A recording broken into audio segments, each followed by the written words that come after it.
kartu ir su vyrais, kadangi manau, jog šis video gali būti aktualus ir jums, nes šiandieną noriu papasakoti apie projektą, kuriame man teko dalyvauti ir jis vadinasi Foodie Penpals.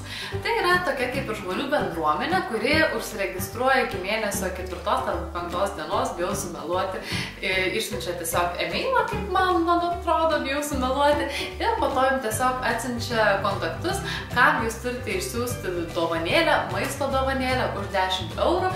Jūs parašote tam žmogui, paklausite, ką jis mėgsta, ko nemėgsta, kam jis alergiškas ir taip toliau.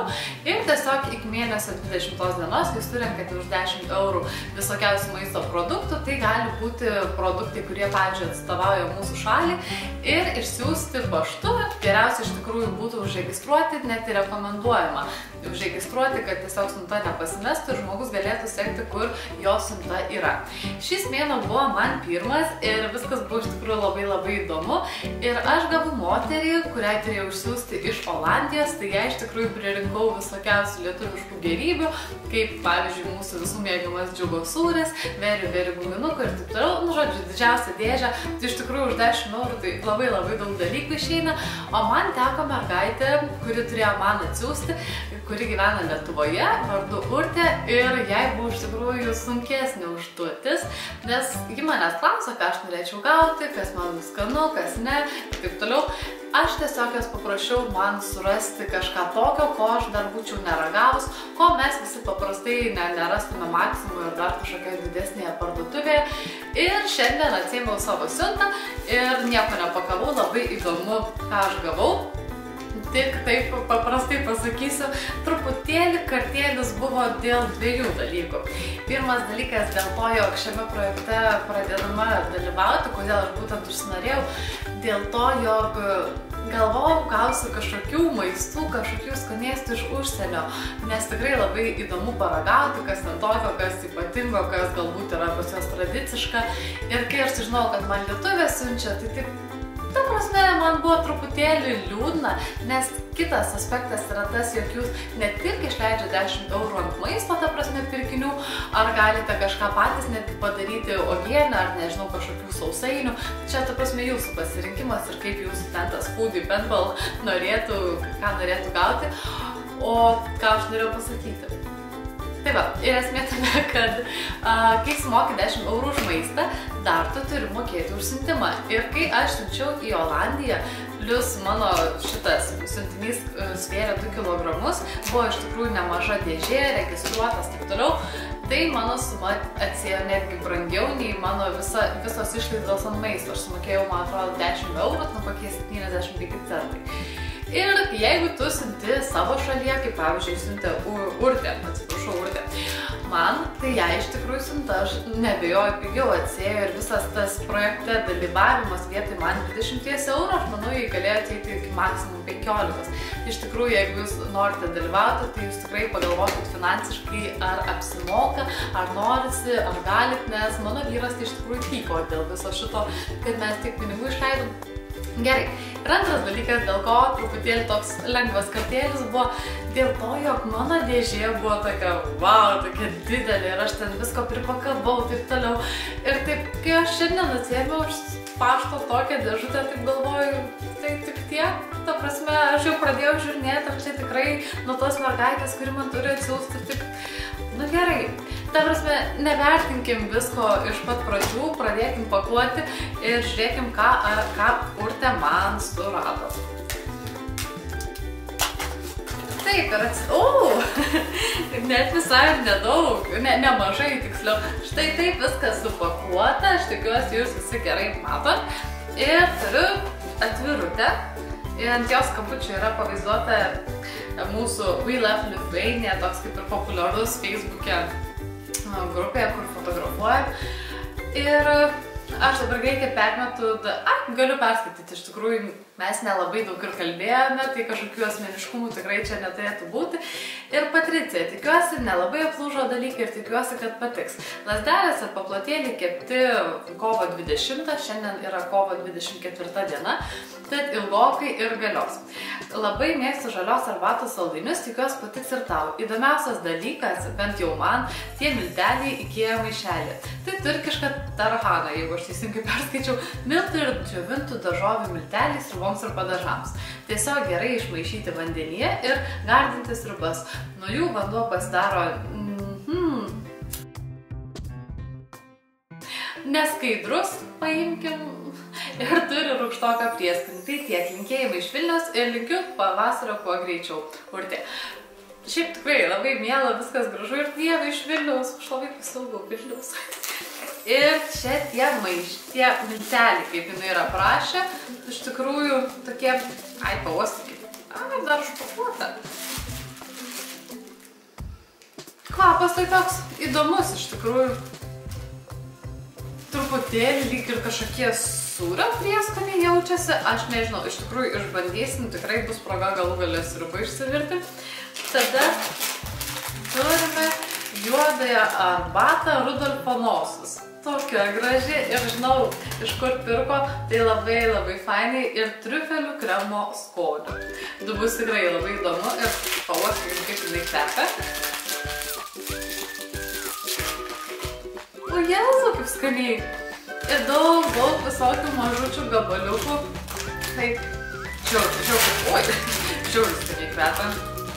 Kaip tik arbatos pasibaigė, bus proga paragauti kažką naujo. Taip, žiūrim, kas yra toliau. Tai yra mielinės lazdelės su... kaip man šiandien sunkiai sekas skaityti. Mielinės lazdelės su vynuogių melasa ir sezamais. Vieno žodžio neperskaičiu. Bet labai mielai spakuota, labai taip gražiai. Pasižiūrėsim. Kaip ir sakė, pati kepa, tai žiauriai fain.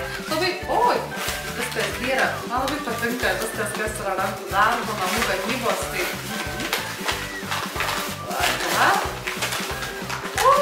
Kiek visko. Ojojojojoj. Šiandien su vyru vakarėliausi. Aš tikiuosi, jūs įmatot. Tai va tokios lazdelės ir tikrai paragausiu truputėlį.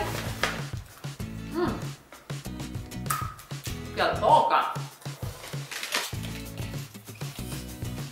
Trašku. Skanu.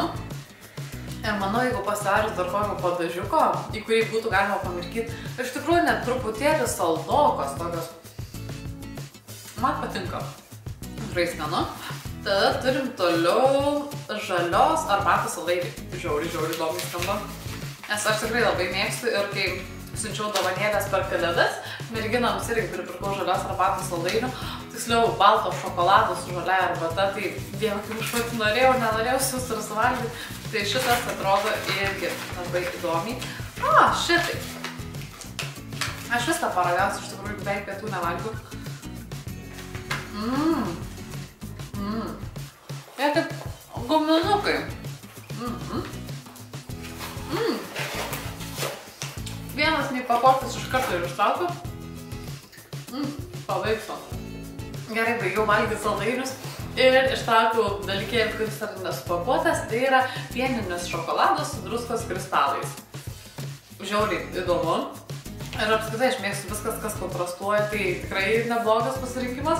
Tai druskos kristalai, piramidės formos kristalai išgaunami Maldono mieste Anglijoje, turintis daug natūralaus jodo, nustebins surokų saldumu ir lengvu traškumu. Reikia slėpti nuo vyro, nes tas labai mėgsta šokoladus. Tada turim mielinius paplotelius su pomidorų pasta, kariu ir kuminu. Ar kuminu? Ne, kirčiavimo kumukėlę pakuokim. Taip, gal čia irgi vyrės, man viskas jau sezamo matau.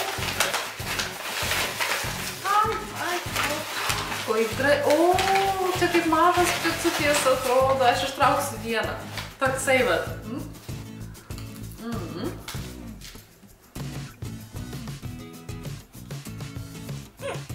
Šitas netgi skanesnis nei anas, nes yra truputėlį minkštesnis, taip Super, tikrai super.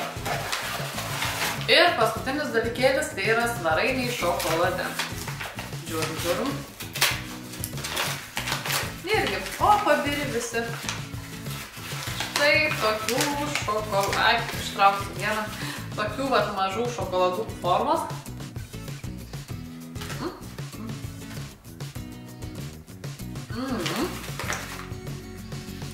Svarainiai šokolade tai yra tikrai kažkas tokio. Žiauriai skanu, ta prasme, tikrai labai. Ir viskas. Tai iš tikrųjų, supakuosiu viską, nes išsimėtis viskas pako. Tai ką aš galiu jums pasakyti. Šiaip džiaugiuosi, jog Urtė padarė kažką pati, tikrai labai skanu paragauti kitokius patiekalus, nes tokių dalykų aš nesu valgiusi, tai tikrai labai įdomu ir tokie kaip užkandėlės vakarui tikrai geriau nei kažkokie čipsai ar dar kažkas, tai buvo įdomu išbandyti ir labai nekatrauju pasidaryti šitą arbatą. Žiauriai skaniai kvepia, tikrai labai skaniai kvepia. Tada šitos miltelius, tai ta prasme įdomus, tikrai reikės pabandyti ir negaliu dar nieko apie jas pasakyti, tai ir tada visi tie dalykėliai, tai tikrai saldumynų mėgėja didelė esu, taip kad...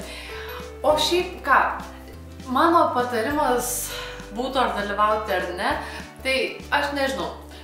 Gaila, kad tie organizatoriai, kurie dėlioja, kuriem žmonėm tu siūsi, iš kurių tu gausi, nepasižiūri, kuris yra iš kurios šalies.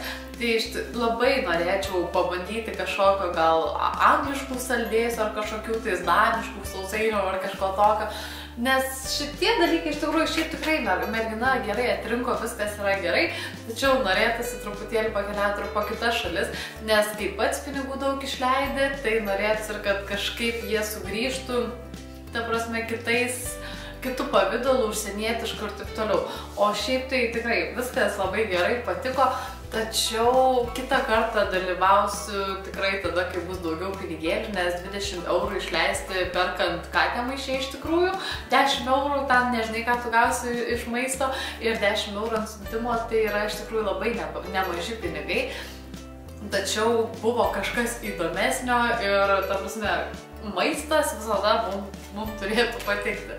Žodžiu, tai tikiuosi jūs gavote pakankamai informacijos apie Foodie Pentals, kaip pasakyti, projektą, galbūt paprašiau, ir kai kurie galbūt iš jūsų net ir susidomėjo, tai paliksiu visus iš tikrųjų reikalingiausius kontaktus apačioje, kad galėtumėte pasidomėti dar plačiau apie projektą, o jeigu kas įdomu, klauskit, gal sugebėsiu atsakyti, nes dar viskas nauja, šviežia ir pati pirmą kartą dalyvavau. Tai ačiū visiems už dėmesį ir sakau iki pasimatymo.